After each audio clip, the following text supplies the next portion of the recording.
How's it going, Vikings fans? Welcome back to the Skol Experience. Another week, another guest. Today we are joined by Luke Braun of Locked On NFL. Luke, how's it going tonight? Hey there. Doing all right. I'm pumped up after that intro, Casey. Let's go. Of course. Let's go. Nothing. We got the guy who I cheated on all the way through high school and college in math class and English class. I found out the last time I had him on. Hey, thanks for showing up, Luke. We brought Luke on to talk about a lot of cap things. What would happen if we traded or if we just cut a guy? So he's short on time, so we got him for 30 minutes, and we're gonna make good on that. So let's get started, man. Let's go. Let's jump in right away. Actually, I do want to know though a little bit. I don't know if you did this on Dave's show already, but I'm interested in just knowing quickly about like you becoming a Viking fan and that whole thing, like your journey as a Viking fan to, I mean, sure. You know, Luke Braun, I mean, you've definitely grown, like you grew into somebody in this Viking circle, a pretty popular guy for sure. So it'd be interesting to know a little bit more about you on that. And He's how Twitter famous. Twitter famous, whatever. You're culturally really good podcast, everything. He's won awards. You see. Yeah, you do. You got. Well, thank you. You got the Dustin Baker Hall of Fame awards. Yeah. You did like almost like Baker half awards. Half of them. Yeah, I grew up a Vikings fan. I grew up in Minnesota, so born and raised, bleeding purple. Moved to Los Angeles for college, and I've lived out here for adulthood, but I still cover the team from afar. I started covering them in 2016 for a guy that Dusty and I both knew very well, Joe Johnson. He had a website called Purple PTSD and later bought Vikings Territory. Joe and I started really from kind of the ground up together from like Reddit. We just met on Vikings Reddit, and he said, I'm looking for people. I'm going to make a blog site. Who wants to write? And I had some extra time and kind of felt like it. So, all right, I'll do this. Let's go. Wrote for him for a couple of years. And then in 2018, Locked On reached out to me and said, we're looking for someone to take over Locked On Vikings. They had previously, Locked On Vikings was hosted by Sam Ekstrom, who does a lot of stuff with Locked On elsewhere. And then after that, for a hot second, it was actually Jordan Reed, the guy who does draft for like college, a lot of college draft scouting stuff for ESPN now, I believe. He really blew up. So there was a vacancy. They reached out to me. I said, let's do it. I've been doing Locked On Vikings ever since, and Locked On has been kind of the vessel through which all the rest of the growth has happened. I'm now this next season will be my 5th, if you count 2018, although I joined like 3 games before the end of the season there, so maybe you shouldn't. So maybe my 4th year. We'll count it. We'll count it. Or no, it would be my 5th because 19, 20, 21, 22. Yeah. No. So we'll say 6 then. Yeah. We'll go. Perfect. 6. All right, so we'll do a little shout outs here. I am the life. Hello. How's it all going? It's going pretty good over here. Dave Thibodeau, Skol, hey, what's up, Dave? Raven Hoagland, Skol, everyone. I lived here in Minnesota my whole life, so I rep Minnesota sports. Yeah, it's pretty much how it works for most of us because I don't know. Minnesota is one of those teams. Not a lot of people just choose them. You kind of just born with them and then deal with it, I guess.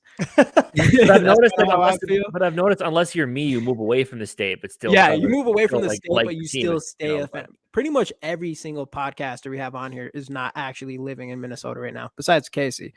What's going on, Skol? Yeah, we got the corners covered, man. He's in California. I'm in Florida. We can't be farther away from each other unless he was in Hawaii or Alaska. We are giving away an Alexander PSA 10 rookie card. Dave from Minnesota Sports Talk, right below me, is having his Alexander Madison's dad on his podcast tomorrow. So for him, so go check that out. Go subscribe to him. Go subscribe to us at GG Sports Podcast, and of course, Locked On Vikings with Luke Braun. Hashtag Skol in the chat, guys. Hashtag Skol to have a chance at winning this card. All right, let's jump into what we're here for. And make sure you hit like on this. So push this video. Yeah. Appreciate it, guys. All right. So Casey. So let me explain what I put up here. 2018, Brian Flores was the de facto D corner because he was calling the plays. From what I understand in New England, you can correct me if I'm wrong on that. 2019, he took over. 2019, he took over as a head coach. But from what I've read from old, Googling old articles, he had his D coordinator taking over the play calling. I do not know exactly what happened in 2020, but I'm hoping that's him taking over the defense after the first year didn't go so good. And then I think in 2021, the defensive coordinator that got fired last year was the D coordinator in 2021. Or this year, the guy that got fired this year was the D coordinator last year also. So I know you're a big fan of Brian Flores. These numbers are a little up and down. Tell us about why you like him, man. There's some things I like him, but I'd rather hear from you. Yeah. So the thing to remember about 2019 is that was the tank year for Miami. That was the year in question where Stephen Ross was asking him to tank and saying, I'll give you $100,000 if you tank and if you lose on purpose and stuff. That was the year they traded away Minkah Fitzpatrick and they sort of tore it all down to the studs. Mm-hmm. So that is the go look at the Our Lads roster for 2019. You'll see there's only so much you can do there. For me, I would, instead of just looking at, okay, how did his defenses do? Because there's so much that goes into that roster, strength of opponent, stuff like that. And once you're done adjusting for all that, you've introduced so much noise that it's not even going to be that useful. So for me, I like to look at, okay, what is he going to try to do here? And how do I feel like that fits with who we have? And I like that it's aggressive, right? If you were somebody who thought, in 2022, if you ever had the thought, my goodness, they're playing off coverage every play. Holy crap, this zone is so soft. Everybody is carving it up. This is about as opposite of that as you could possibly get. Right. Like this is, if you were like, my goodness, they didn't change anything about the defense. They have changed the defense. This is so different. Mm-hmm. It's man coverage all the way down. It's cover zero. It's blitzing all the time. He's a psycho. Blitzing all the time. Incredibly aggressive. Maybe to a fault. And if there are times where this defense falls apart, it will be because the offense was able to counter those blitzes. And if they are able to counter those blitzes or pick up those blitzes, you're in a lot of trouble. And if you don't have the corners, because when you're blitzing, guys are on an island. They got to play man coverage. Mm-hmm. If you don't have the corners, you're going to have some trouble as well, which is what happened to the Dolphins in 2019. So if you want to be a negative Nancy, the argument has to be, well, now they're going to blitz a whole bunch and we're going to watch, Andrew Booth get dusted unless they get a million corners. Yeah. That's a good point. And that's another thing with Flores that I'm interested in is, going before we grab him, and we're going to go into some of these players in a little bit here, but I think a lot of people were just wondering about our vets and are we going to keep some of our vets? Are we going to let them go? Should we extend Danielle Hunter? What should we do with Danielle Hunter? What should we do with Zadarius Smith? Depending on if they're 3-4 or 4-3, do we keep Zadarius Smith if it's 3-4, but if we're 4-3, do we keep Danielle Hunter? But now with a guy, do you think, like with a guy like Flores, who's just all about the blitz, and it's a different scheme than Ed Donatell's scheme, even if it's 3-4, do you think that will benefit guys like Danielle Hunter and Zadarius Smith, and the whole 3-4 and Danielle Hunter not being a 3-4 player is going to matter as much? Yeah, so as a 3-4, in the sense that Brian Flores' defense is a 3-4, it'll be fine. That's mostly about the alignments in the fronts and stuff. Right. But the thing that Danielle Hunter had I think the most trouble with was rushing from a 2-point stance and backing off into coverage occasionally and needing to threaten that he'll back off into coverage to make the pressure packages harder to read. And that didn't work out great for him. Now, he did end up, I think, top 10 in pressures by the end of the year. So he figured it out. Right. But Brian Flores doesn't do that part. So it is odd spacing in his fronts, which has interesting implications if you really want to go into the weeds with it. But it's not going to ask Danielle Hunter to really go outside his skill set as much as Donatell did. Yeah. So that could bode well for him. Yeah. If that's the kind of thing you're asking. The real difference here is man match versus zone match. Okay. Zone match is the Fangio, the Donatell thing.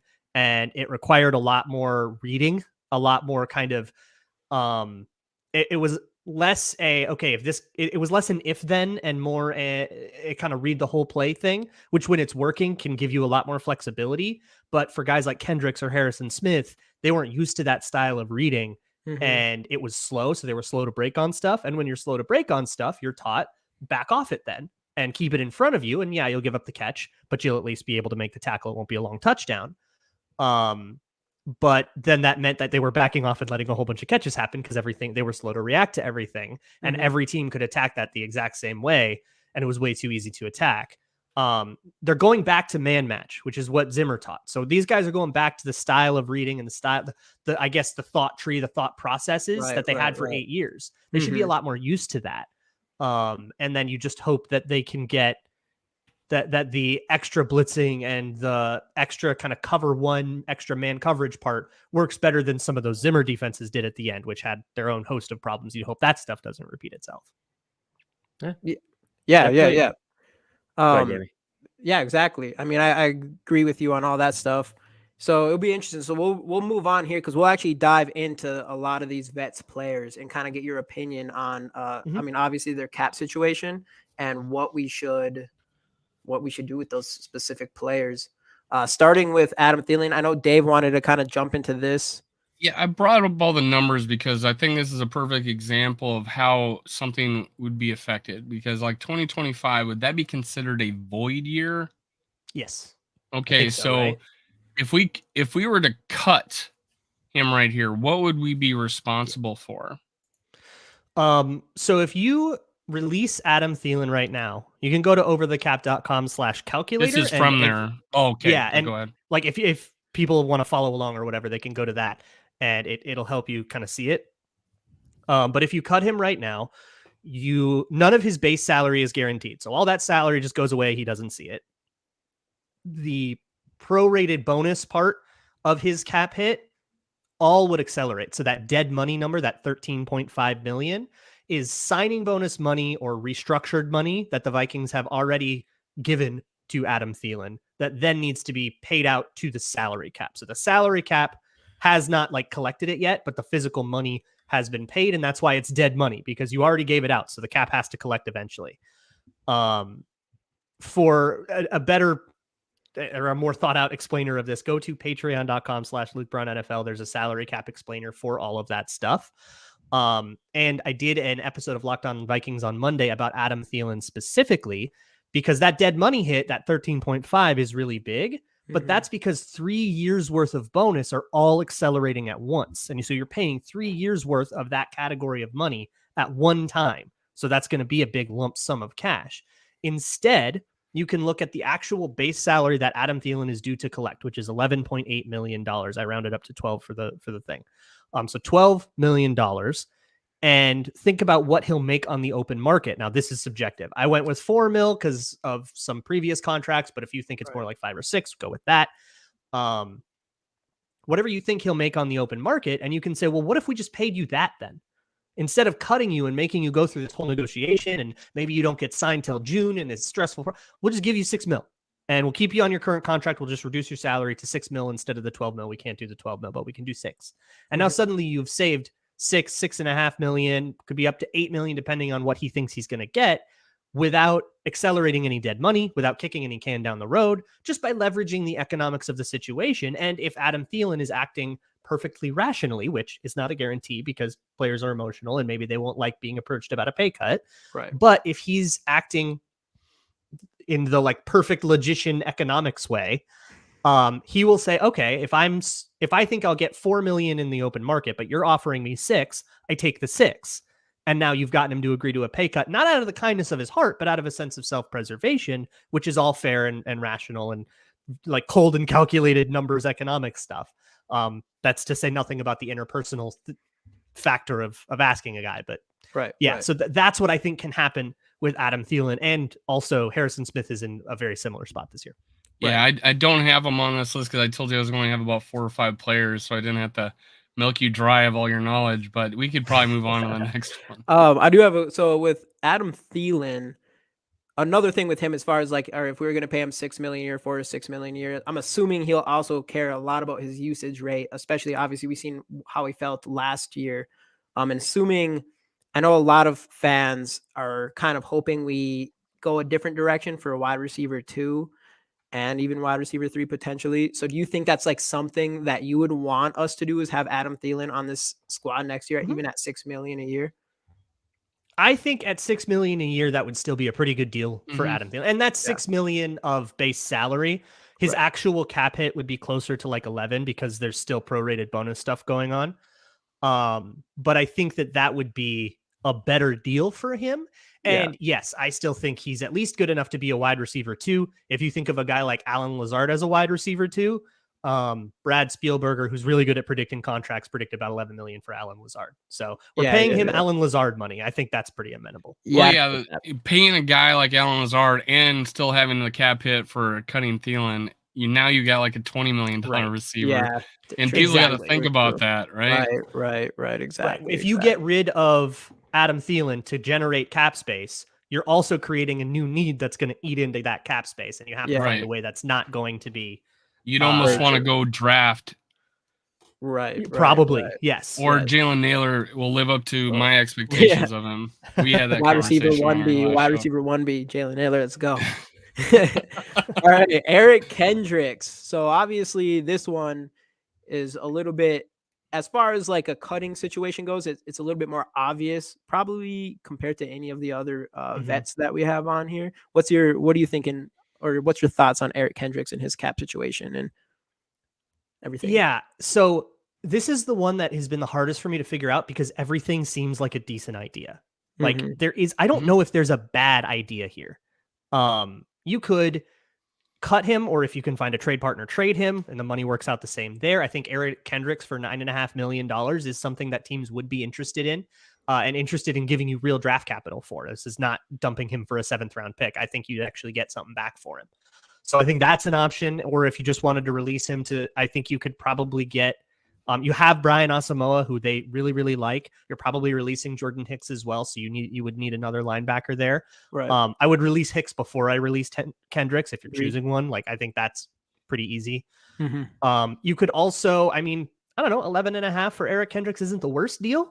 I think 9.5 is a really good deal, which is why I think you can get away with selling it. But also, if you want Eric Kendricks to stay in Minnesota and retire a Viking, I think that's a decent idea too. And you can work out an extension with him that would also, you could structure it to get that cap hit down sort of artificially by extending him through future years. I think all of it kind of makes sense. And it depends on if you think Eric Kendricks will be able to thrive or not in a Brian Flores system. I think this would be better for him than the Fangio system was. I think he struggled a lot in the Fangio system. Who didn't? But yeah, no bad ideas here. No bad ideas here. Right. Well, so you're kind of more on the side that maybe we a lot of our guys played slow because of the defense. You know, the confusion, not knowing their assignment. Yes. I think that was. I don't think Eric Kendricks randomly became a bad player overnight. Yeah, I felt the same way. And one of the things I looked at, and I think we may have talked about this, is that if you get rid of both Woods and Kendricks, you just have Asamoah and Die.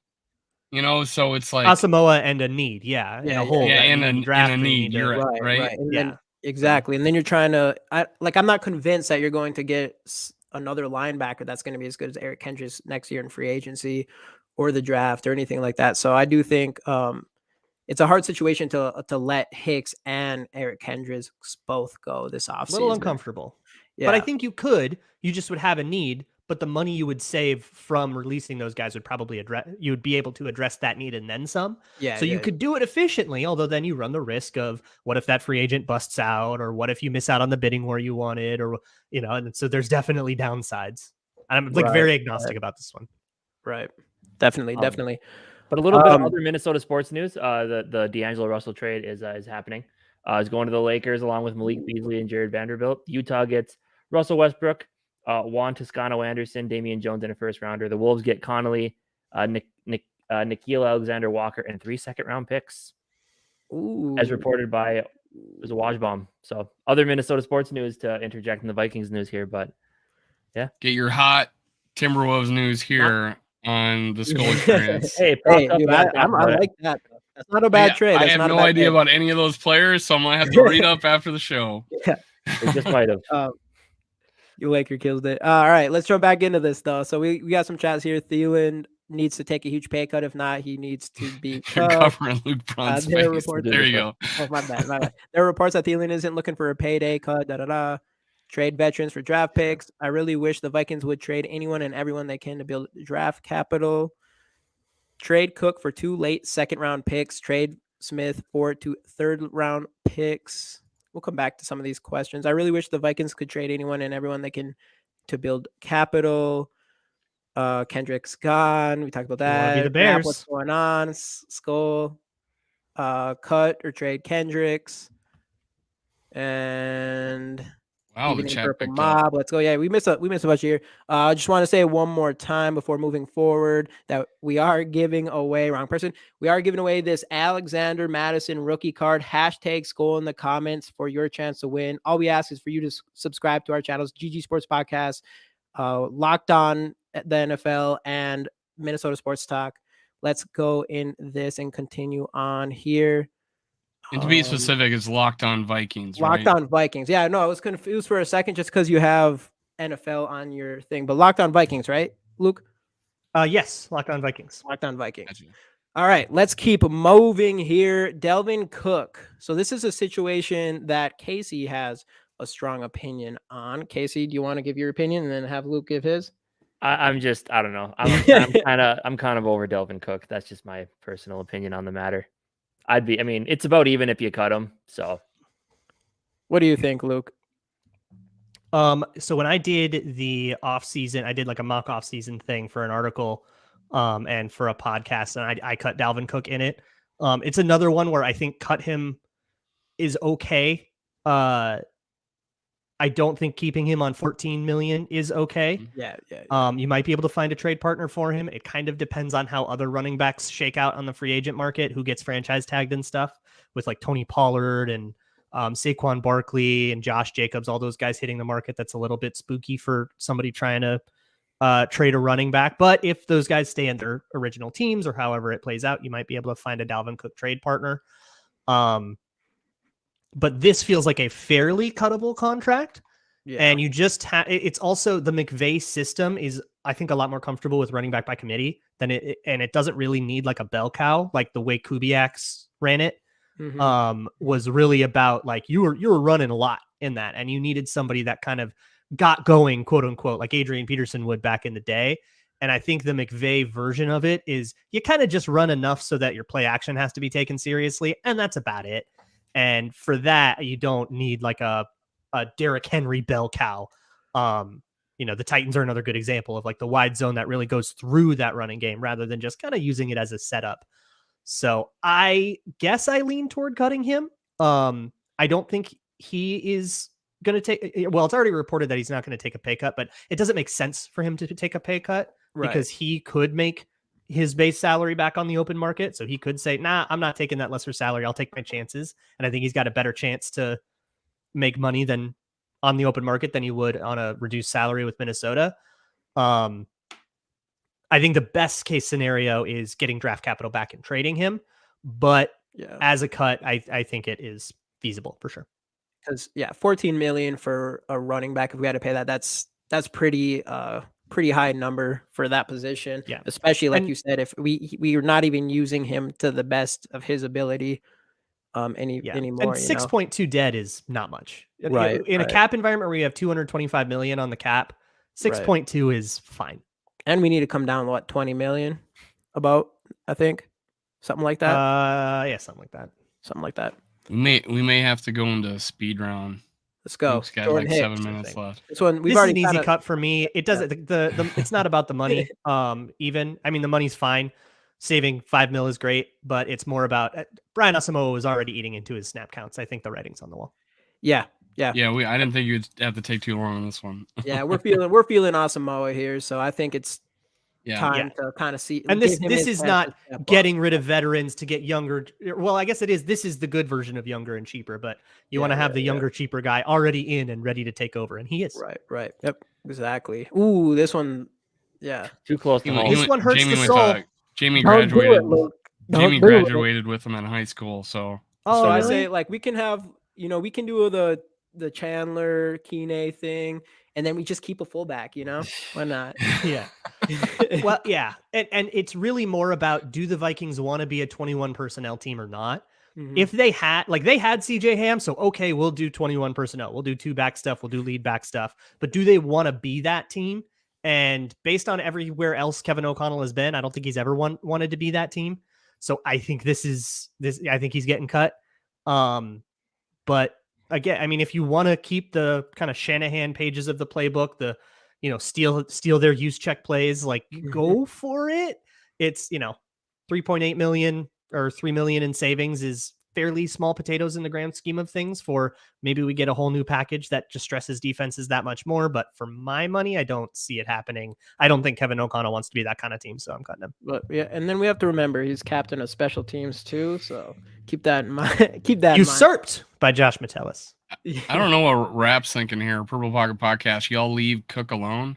Oh yeah. I know because he wants to keep him. That's right. Want to keep Cook on the right. Kirk Cousins. Yeah. Oh wait. Well, we'll get to Kirk. We don't have time. We're getting to Kirk. Eat the 50 million dead. Let's go. Yeah. Here we go. I think you're on the side of keeping him now that we got a new D coordinator, right? Yes, because his cap hit is, I believe, 22nd highest among edge rushers, and he was a top 10 edge rusher, no matter how you slice it in the league. It's just a very good deal. And if anything, Zadarius Smith should come to the table wanting more money. When you have an efficient deal like this, yeah, you could save almost 14 mil doing it, but I don't think that 14 mil can get you more than Zadarius Smith coming back would get you. Yeah, I've changed my mind on this after I found out who we hired. I thought this would be also a pretty good contract that we could trade, because I was all about accumulating picks for 2024 to get a quarterback under Kirk Cousins, and we'll talk about him later. But yeah, I'm feeling like we're keeping him. So then the next guy we got coming up, Daniil Hunter. I think you're on board of even extending him, if I'm not mistaken. I am. Well, if you want to get that cap hit down, you can extend him. And also that means you keep Daniil Hunter for more years, which is good. He's a good player. We should want good players to stay on the team long-term. That's how you build for a future, right? For everybody who's freaking out about them going all in and then their future falls apart, we'll keep the good players for the future, and then you have a future. Right. But yeah, cutting him is not feasible. Even if you do the post June 1st thing, you can spread the pain out a little bit more, but it's still very, very inefficient to do that. And why would you want to? He's a very good football player who's good at playing football. For a 28-year-old pass rusher, and I would say elite pass rusher for sure. You're not going to find those guys in everywhere, especially you bring a guy who is in Flores, who specializes in blitzing. It's probably not a good idea to get rid of your best pass rushers. But I would just like to see how he's going to fit into the scheme, though, before, I mean, I love Daniil Hunter if he can, do what he's shown us in the past, but it all depends on the scheme fit. Really hard to imagine it not fitting. The way that Brian Flores does it put his hand in the dirt, put him up against a tackle, and he probably gets to enjoy one-on-ones all day, especially if he's stunting and looping. But for perspective, if you add the possible saved money of cutting Zadarius Smith and Daniil Hunter, like the two of them combined, you would not be able to afford any of the top 5 edge rushing contracts. These guys combined, the two of them. These guys are bargains, and to the point where they should be asking questions of their agents, I think. Rap, by the way, I've gone on record saying I don't want to blow it all up. I'm okay with getting rid of some of the higher price veterans at certain positions on defense. And Daniil Hunter isn't one of them. If we can find a way to keep first number in. This first number is for guys like Too Evil to Hope who want to cut Kirk Cousins. We're not going to cut a $48 million cap hit. What does an extension look? Because honestly, I think most people agree that they're probably going to at least extend him 1 year. What does an extension look like, and what could we do with that extension to maybe save some money on this year? Sure. So you can do the same move that you did last year, basically, where you give him an extra year, maybe an extra void year to help spread out cap hit, convert some so he's got a $20 million roster bonus that has already become guaranteed. You could turn that into a signing bonus, though, to spread it out. Do some stuff like that, get his cap hit down. However, if you were so inclined, and if you're one of the people who wants to be out of Kirk Cousins, if you want a smooth exit strategy to get away from Kirk Cousins, right now he is slated to have the 6th highest cap hit in 2023, and there are some major QB extensions on the horizon and some big money kicking in from extensions like Patrick Mahomes's and stuff that contributes to that. So there's some major money out there coming down the pipe for quarterbacks. 36 mil, I think, is his cap hit in 2023. Is actually not that crazy of a deal. That's about what Daniel Jones is going to make on average. So doing nothing with Kirk Cousins is 100% a feasible option. He plays on a contract year. He voids out in 2024 and he goes. If you are anti-Cousins, that's probably the scenario you should be rooting for. If you're pro-Cousins and you want to extend him, we can get this cap hit down. Absolutely, with signing bonus stuff, moving money around. Easy peasy. I think trading him is not really an option, both because of the no trade clause, and there's nothing really pointing to Kirk Cousins like wanting out of Minnesota. So why would he go with the no trade clause? Like, why would he ever waive it? Also, I just don't see the Vikings doing that and going into QB hell, or trying to take their chances in the draft or whatever. There's a lot of reasons for it not to make sense, and you have to ignore quite a bit of stuff to project that forward. Yeah. So what are you thinking? What do you want? Do you want that one, have him finish out his year, or I think he's earned a year? He had a good year this year. I think the way he played in that playoff game, especially the way he played in games like against Buffalo, second half against the Colts, kind of the defining moments of the season.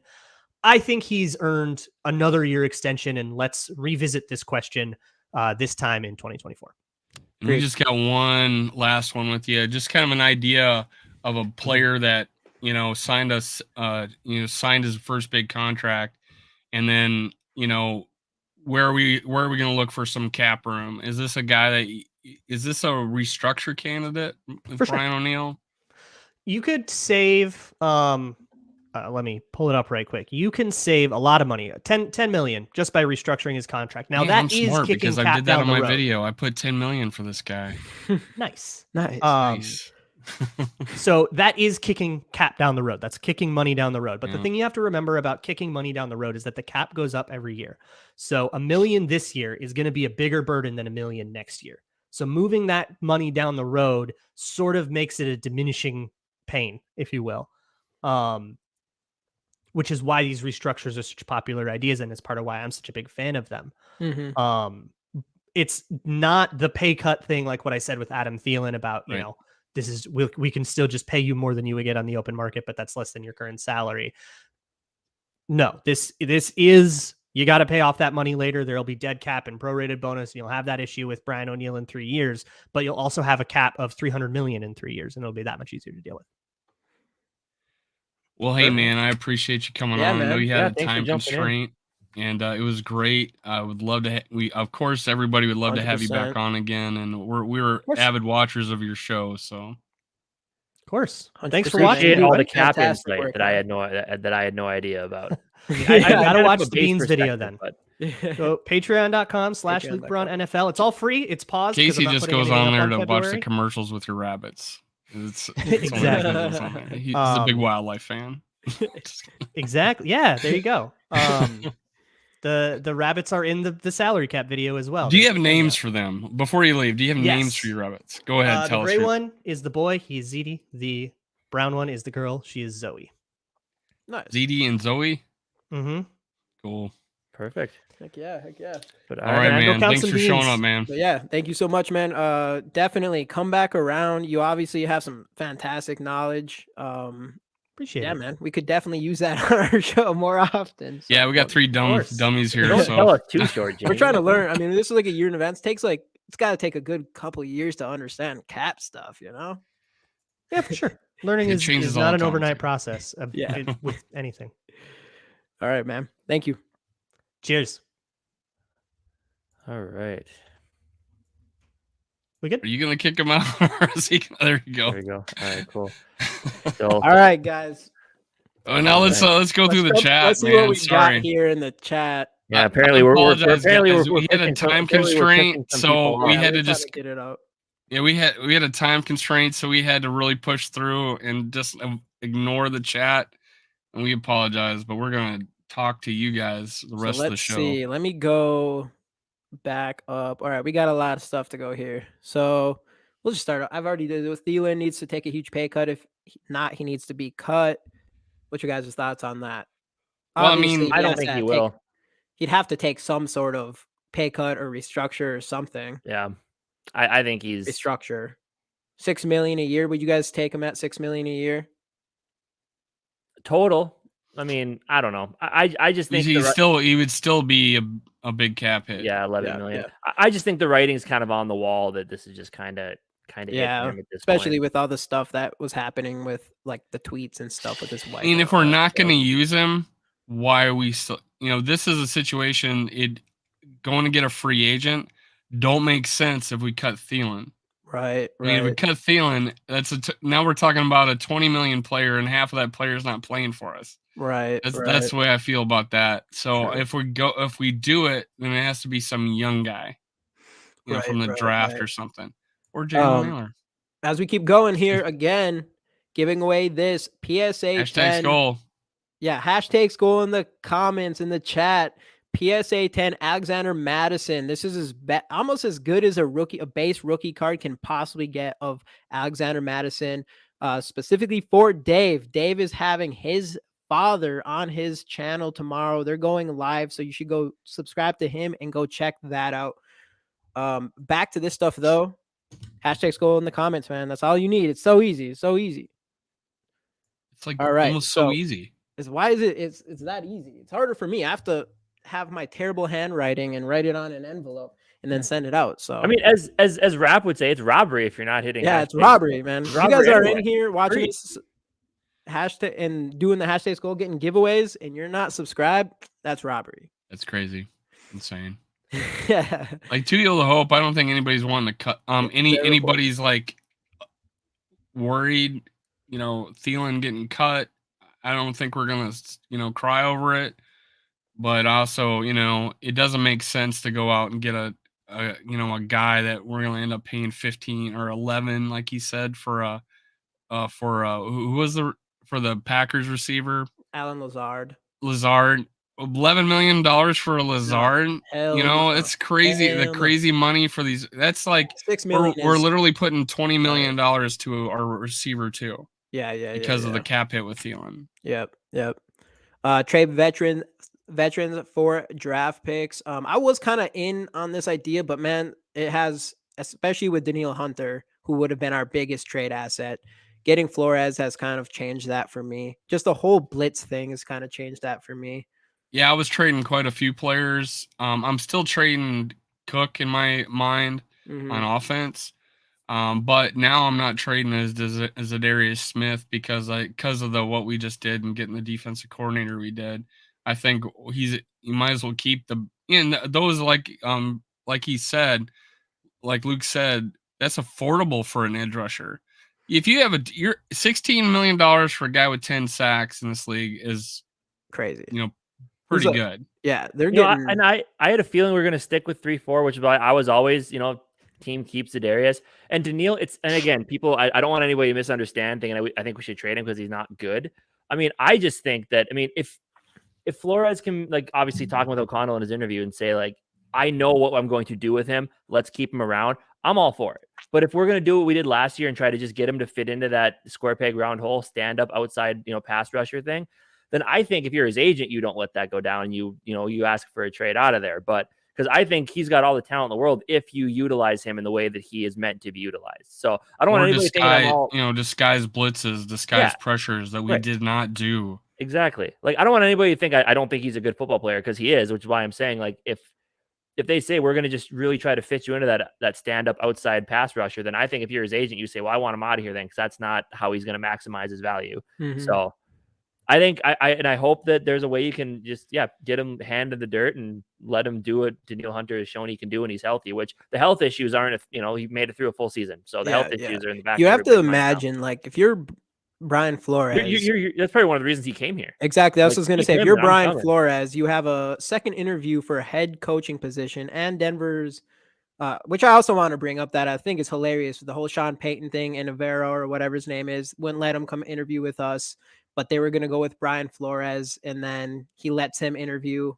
Obviously, Navarro picked someone else, but then we go and snatch the Broncos defense, the guy that they anything I can flip off Sean Payton for. So, haha. I mean, we won that one. We could have the worst defense in the world next year. I'm like, hey, we fucked over Sean Payton. Yeah, let's go. Or maybe No, he better at least be average. Otherwise, Sean Payton got the laugh. Right, let's go. So we had to bring that up. I forgot what I was even going with that before I said that Sean Payton thing, but I really wish the Vikings trade anyone and everyone to build draft capital. Obviously, this is a door number 2 philosophy. Bird in the hand, 2 in the tree. Yeah, philosophy. You have Justin Jefferson. You can't blow shit up completely with Justin Jefferson, the best wide receiver in the NFL. It's not we can't let him. Like Justin said last week, though, unless there is like Kwesi has like, hey, Justin, here's our plan, and you have a plan laid out for him. Yeah, and not to mention Darisaw. You got 2. We got to pay that. You got 2 generational talents on that offense. On the offense, and a tackle, an offensive lineman that we've been asking for. Every single person in this chat has been asking for probably for the last 5 years, and we got one. So we can't just blow it up now, right when we're in the right direction, especially on offense. Our offense is good. It's the defense we just got to figure some shit out with. A lot of shit out with. But getting Brian Flores was a good start. Trade Cook for 2 late second-round picks. Trade Smith for 2 third late-round picks. That is very, very wishful thinking. Yeah. I'm thinking third at the most with like a low second. Like the next pick would be like low either in the same draft or the next draft. Mm-hmm. Well, with Cook, he has his contract that even the other team will have to well, the issue is if you get a team that has a lot of cap room, it doesn't really matter. Yeah, what they're going to pay him this year because his next year isn't going to be nearly as bad. Right. Yeah, but that's just all right. We're getting a lot on that stuff. We won't get that much for Cook. Pretty much what we were just saying. Kendricks gone.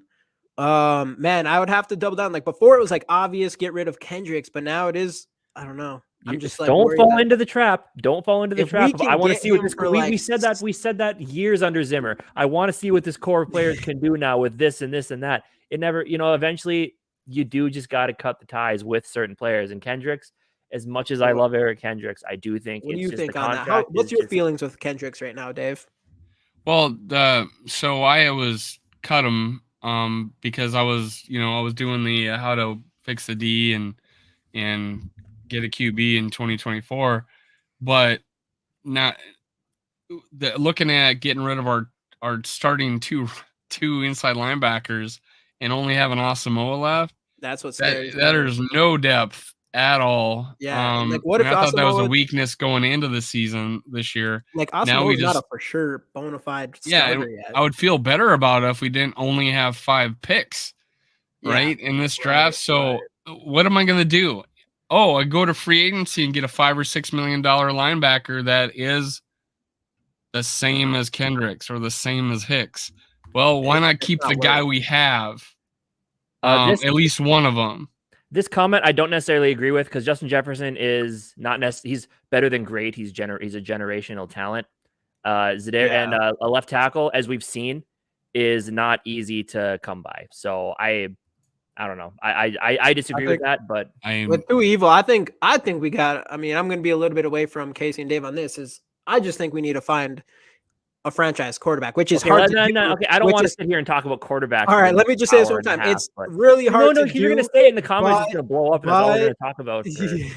But I think that's what it takes. I think that's what it takes. We haven't had that exactly yet. Not rebuild because we have 3 great players. We also have a top 7 ranked offense that I thought had a conservative play call, had a lot of conservative play calling during the season, and didn't utilize the run game or the running back in the pass catching. And we got TJ Hawkinson halfway through the season.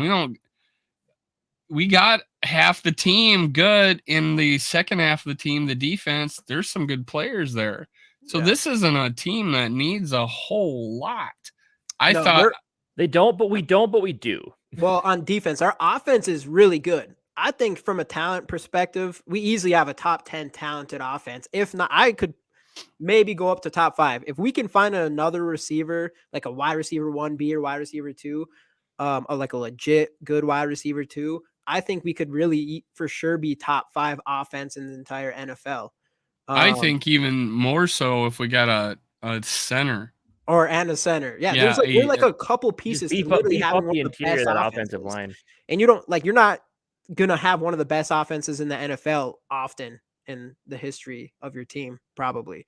So I think it's really about focusing on increasing the talent on the defense. And this comment I 100% agree with. We're gonna have that first place schedule, so we will say what you will about the first season here, but we will see what we have for sure this upcoming season because there is a lot of tough games on that schedule. Prior to the Lions and the Packers getting over 500, our schedule had 12 games with teams 500 or less. Now we have 8 games with teams 500 or less because of the Packers and the Lions. So of going 500. So we still don't have like a killer, like no way we can win the schedule, but it's definitely more difficult than it was this last year. Yeah, those get, I don't know, man. Cincinnati's going to be a tough one. Cincinnati 49ers. Rap, are you in here still? Oh no, he's a hit and run. Yeah, he's like cut or what? Cut trade. He's like Kirk Cousins go. Kirk Cousins go. Deuces. He is too. I'll hit you up. If you win that giveaway, I'll get you. Got it. It's yours. Remember #Skol if you want to win a Alexander Madison PSA 10 rookie card. PSA 10. It's as good as his rookie cards. It's $20 just to get the card graded. Yeah, at least $20 just to get the card graded, and it came back a 10. And it's a rookie, Alexander Madison. Should have like 100 #Skols in here. So go tell your friends about it and have them come in here. All right. So where are we at? We got getting rid of all the good vets will save money, but we would suck. That's something to actually worry about on defense. Like, that's one thing. Like, I know we don't want, it's the same movie, whatever. If we were to get rid of all those vets on defense, there's a good chance that our defense is actually worse than this year. Hopefully it was mostly scheme and Flores can change that by himself. But what do you guys think on that? Like, you guys aren't worried about, Jamie, what have I said in our last couple of podcasts here? I've seen this movie. I want to see a new movie. I know he's never seen the movie. And I want to be like, what's going to happen in this movie? What's the ending going to be like? You kind of have all the pieces of a movie you've already seen with these old defensive players. And we've been trying to run it back with them for since 2018. 2017, I understand why you stick with it. Then 2018 happens. And I understand, like, you had solid players at the time. Who are the old players that we stuck with? Kendricks, Harrison Smith, Daniil Hunter. Is he old? Well, I wouldn't say. Oh, you're saying old players, and then you're also saying Daniil Hunter is one of the best pass rushers. Yeah, I don't in the league. think he's old. So don't put Daniil Hunter in with Harrison Smith and I don't think we Kendricks. should put Daniil Hunter in. Well, I mean, old as in like what we've seen already, what we've had, like players that we've already had. But this chair is old to me, and I've only had it for a couple months, but it's older than a new chair. I'm just saying we don't have that many players that we have. Like, maybe we have questions about Harrison Smith, but we're not used to seeing him playing 30 yards back and backpedaling. Right. Exactly. But we're probably not getting rid of him because of his cap situation. It makes much more sense to get rid of him next year. So he's probably staying. Kendricks may be going, Hicks may be going, but he was his first year. Peterson we brought back and actually had a good year. It's like those are the old players you're talking about, right? Because the other guys are not old. You know what I'm saying? Well, Daniil Hunter is not old. Well, I mean, but like you look at a lot of those Harrison older... Smith, Kendricks, and Zadarius Smith, I guess, but he wasn't here last year. So it's really Kendricks or Harrison Smith at this point. And then you can say Daniil Hunter because he's been around for like how long? It's like 6 years now. But he's 28. He's literally in his prime. Who was our D tackle? Who was our D tackle that went Delvin Tomlinson was last year or before? Linval Joseph. Yeah. The same people are talking about how old these players are and get rid of them. I'm not talking about UKC, but I've seen these same people were like, God, we need Linval Joseph back. He'll help this defense out. But these players are so old. I don't want to ever see these players again. Bring back the old guy. Rotationally, not a full-fledged starter. Yeah, that is true. That is true. Well, hey, that's what, But I mean, but could you convince Eric Kendricks you're going to be a role player now? You're not going to play 100% of the snaps. You're playing 50. Yeah, that is also a good point because his usage rate. Same with Adam Thielen. Like he comes back. Like if we could get him back for $6 million, but I don't.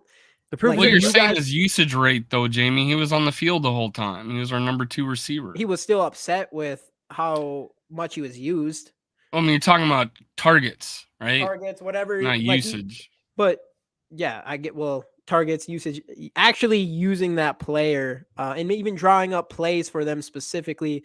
All the things that go into using a player enough. I don't know, but I thought he started, and I made this point last night. I thought he was starting to get more getting more balls thrown to him, and then TJ Hawkinson came. Yeah. And then he was off target. I was in the middle of the season doing a video about how he's had a few good games in a row. He had 9 or 7 or 8 catches for 60 some yards. We're starting to see the ball more. At that point, Kirk's numbers were down. Everybody's talking about he's having a bad year. And then the 400-yard games hit, and then TJ Hawkinson, and then now Thielen's an afterthought. Right, and there was a couple games there he just played bad too. I know he ran into Justin Jefferson on that one play. It's just I don't know. I think it was more, TJ Hawkinson come and we have a rookie head coach. Right. I don't know. Do you think Adam Thielen didn't hit a 100-yard game this year? Yeah. That's that. Like in their mind, in Kendrick's mind, and Adam Thielen's mind, like they might. I think he's lost a step. I compare videos of him. He's Adam lost. Thielen. He's lost in his something. Head, he doesn't think he has lost as big of a step. Same with Kendricks. What Casey's saying is like. Yeah, with what Casey's saying, like you don't know what Kendricks doesn't probably want to come back and play second fiddle. Maybe he won't care. That's where the restructure is. We'll find out, because if he doesn't want to restructure, well, that will make it obvious, and then he'll probably get cut. Kendricks is 1 year removed from leading us in tackles. Yeah. But what does that really mean, though? Like you can tackle anybody anywhere on the field. Doesn't mean that you did something. Like that is true. Like my dad always said. Hicks had led us in tackles all the time. Year, I think he also had his most sacks in his career. Yeah, last year he had 5 sacks. He led us in tackles. I'm just saying that. There's a chance that Kendricks could have a bounce back year. Still, he's 30 years old. He's not 30. He'll be 31 next year. 31. He's a year younger than Hicks. I think there's definitely a chance that he could have a bounce back season in a different. And this has come from a guy that did a whole video cutting him. I mean, but I had a different mind. I have a kind of a different mindset now. That we got a guy coming in and he needs players, right? And he's a player evaluator. And if Flores says, I think he still has it. And when I'm saying player evaluator is because he was a scout for 4 years with the Patriots before he became a coach. Mm-hmm. He actually coached on both sides of the ball. Probably pretty specifically because he was linebacker. Yeah, and he's a linebacker coach for the Steelers. And he played linebacker in college. So, but who's also to say that he didn't sit down in the interview and say, hey, well, I need this guy gone, and I want to bring in a couple. I'm looking at the draft, very could well be. It very could well be. Yeah, like I think Danielle Hunter for sure. In my opinion, if I'm Flores, I'm like Danielle Hunter staying for sure. That's what the best thing is though. We'll know our answers. We'll know our answers in a month's time, because by the time free agency opens, a lot of these moves are going to have to be made already. In Casey, I think more the point would be him saying, "Hey, I want to be able to tell you who I want to stay and who I want to go." I don't think he's said, "Hey, I want this guy gone" yet. I think he says, when I get hired, I'm going to be looking at all this tape and I'm going to evaluate all these players. I'm going to tell you who I think's worth keeping, worth going. Mm-hmm. I think he probably had that clout going into that interview. And I think Kwesi's on board with that. That's my feeling about it. Right. But we'll obviously know, but it's fun to talk about. Yeah. And I just think for me right now, if I'm looking at it, if I can make 3 cuts right now, it would be Kendricks, it would be Thielen, and it would be Delvin Cook. Just because, mainly because I don't think any of those guys are going to. None of those for guys me, it's Thielen and Cook, and then probably, then Hicks and Kendricks. But then I'm thinking, oh my God, I got a problem at linebacker now. Yeah. Hicks would be for sure over Kendricks. I just kind of figured Hicks is going to be a foregone conclusion that he kind of is. He's not going to be so that does make sense. But I have to agree. Like that's the one thing that worries me is like, all right, we got Asamoah starting there. And I mentioned this in our last podcast, we saw a lot of good things from Cam Bynum last year, and I was super pumped about Cam Bynum this year. And I think in my opinion, he was kind of a disappointment this season. Obviously, he also, just like Harrison Smith and everybody else, is in a new system and everything. So, he does have that, but still, that could be Asamoah potentially. Obviously, I hope not. I think Asamoah is a really good player, and hopefully that's how that rolls. But if you get him in there and then you just get someone else that isn't even just a non-veteran player in there, I don't know. I just think our linebacker spot could just take a hit potentially. But what if he looks at both of them and says, like, these guys don't fit? Like, I need I need speed and I need power, and I need speed, and these guys just don't have that right possible. now, It's definitely possible. So I don't know. I think it really will come down to is if Kendricks will take a restructure. And if he doesn't, like restructure means you're just kicking, most likely you're kicking money down the road. Right. And he's restructured for the last 2 seasons, hasn't he? Like you're asking these guys to take probably less playing time and less money, which we've already heard from Delvin, not going to happen. Thielen, which makes sense. He's a Pro Bowl running back. Yeah, but like Thielen, he's already kind of on that same path, and I don't think you can convince Kendricks that he's not starting level. And I think I said it on our linebacker review that'll come out on on Saturday, I think. And I said, like, I think he's going to be a starter somewhere, but it's just not, it needs to be somewhere where and here he wouldn't be the guy, but if he gets cut, he's going to get a different contract, probably making a little bit less money. Which again, maybe if he tests the market, and we because I think didn't we do that with Barr one year, or not? Maybe we didn't, but it was an idea where you cut him, let him test the market, and you have like, hey, if you go out there and you can't find anything better than, say, this contract we have here right now, come back to us. You can come back, play for us for another year, and see where your career goes. Mm-hmm. Like that could always Barr was a free agent. He came back and signed with us, and pissed off after the Jets thing. That was pretty. Yeah, and then this past year, his contract, he's a cap hit of $1.9 million. And we're thinking, we need going in that season, we're like, who the hell is going to play outside linebacker for us? Or what depth do we have? And here we finally get a 3-4 defense, and he goes and signs. Yeah, I think he signs for $3 million, but it says here base salary $1,250, signing $500, roster bonus $161, cap hit $1.9. So $2 million cap hit on Anthony Barr to play outside linebacker. And we let him go, and then didn't talk to him, and he signed for that little. I thought he was going to get more, $5-6 million, but no, he got like less than $3 million. Well, he waited till like late in the offseason to sign too.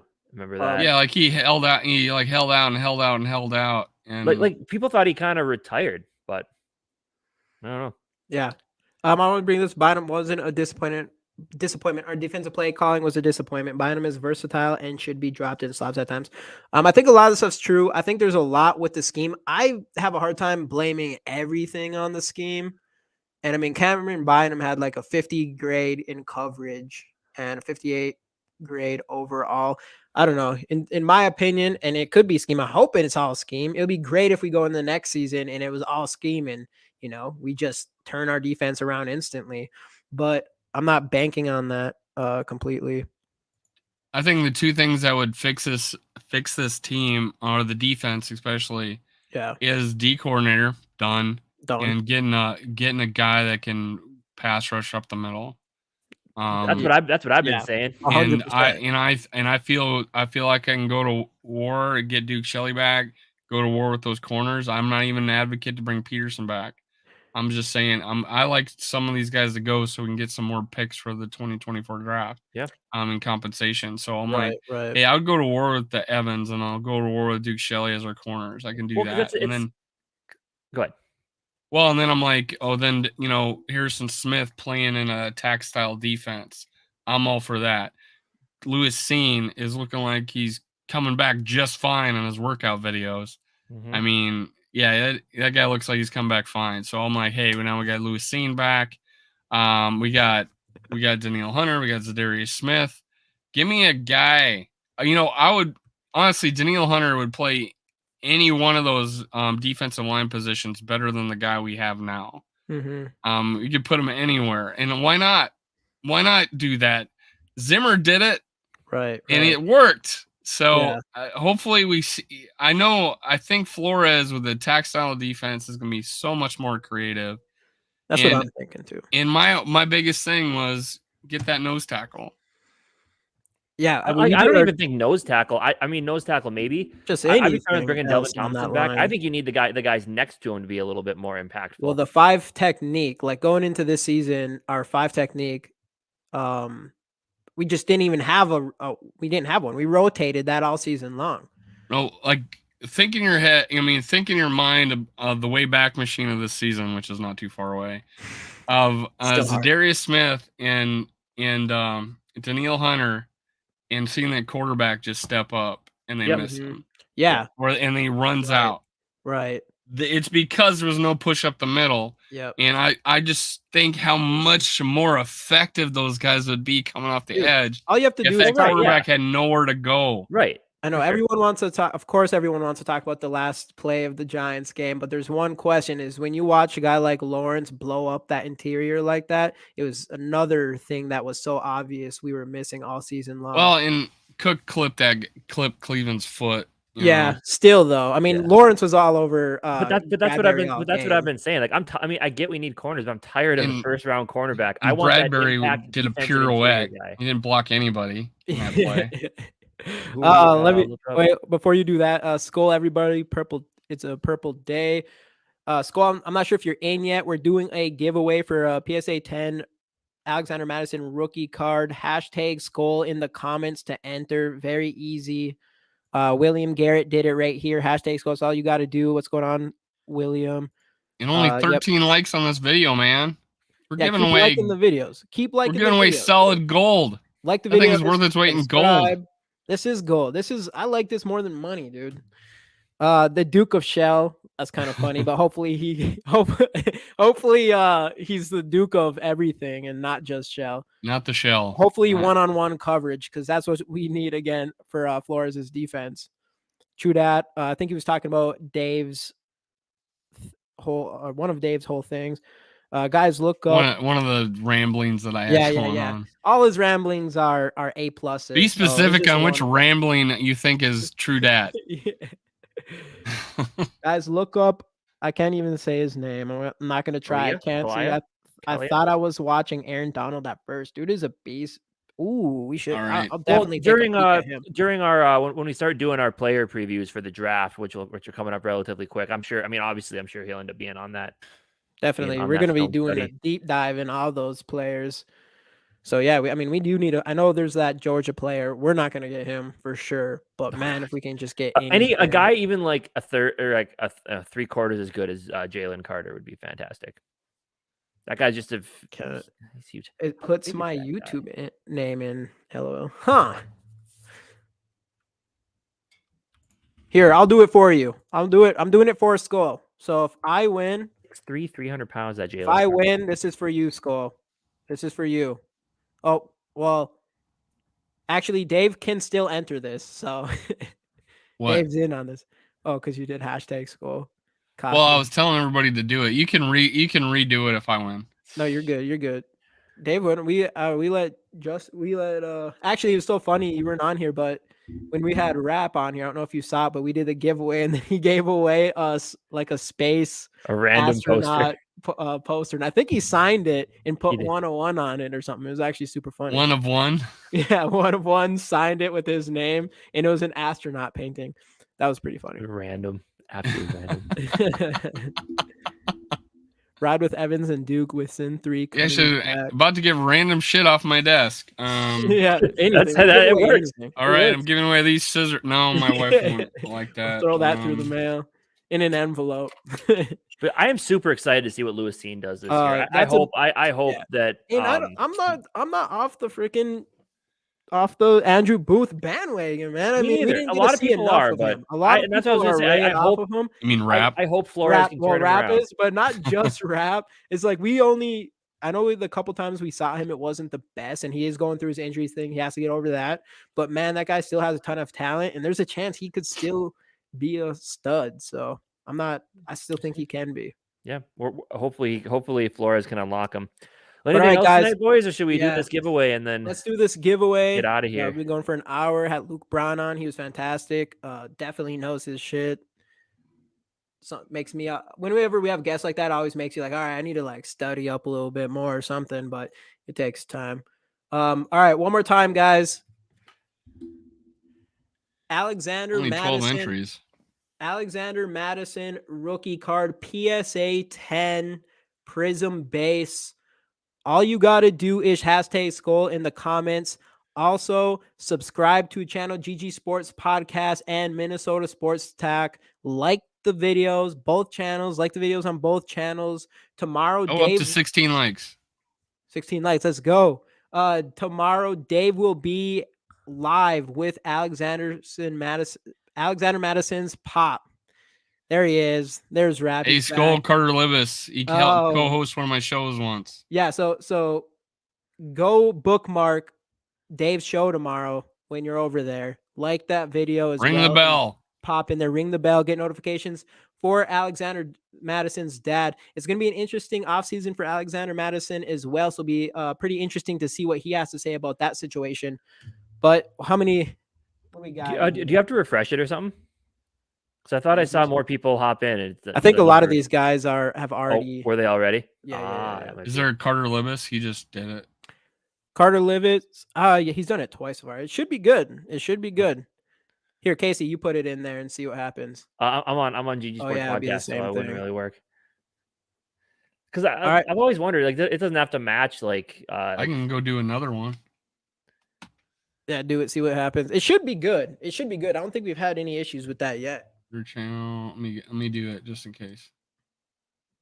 And you could redo it if I win.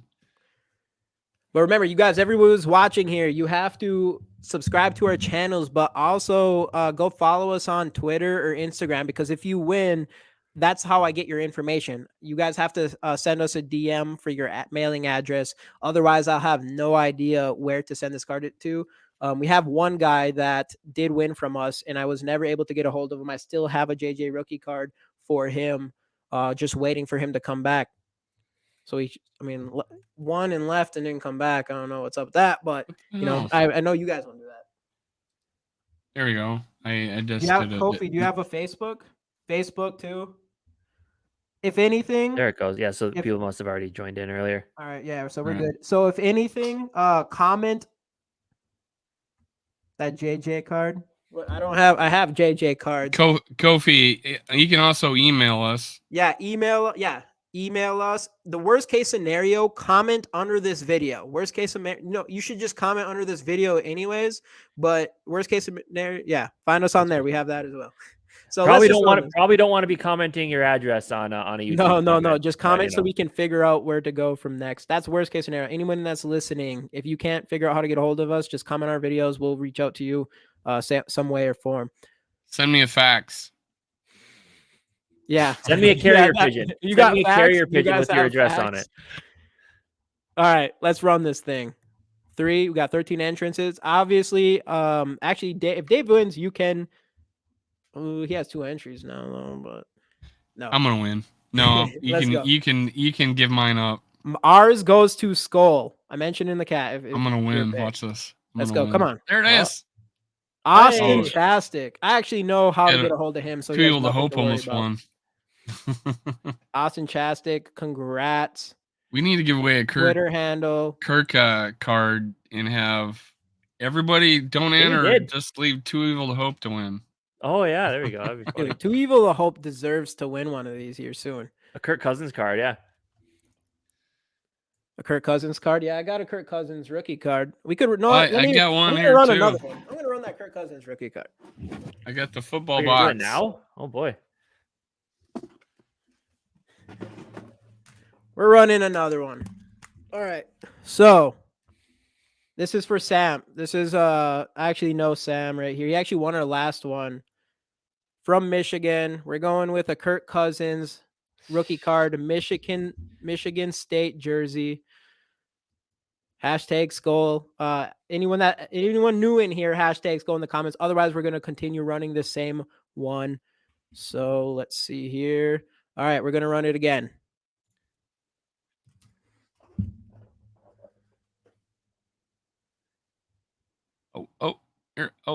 Rap.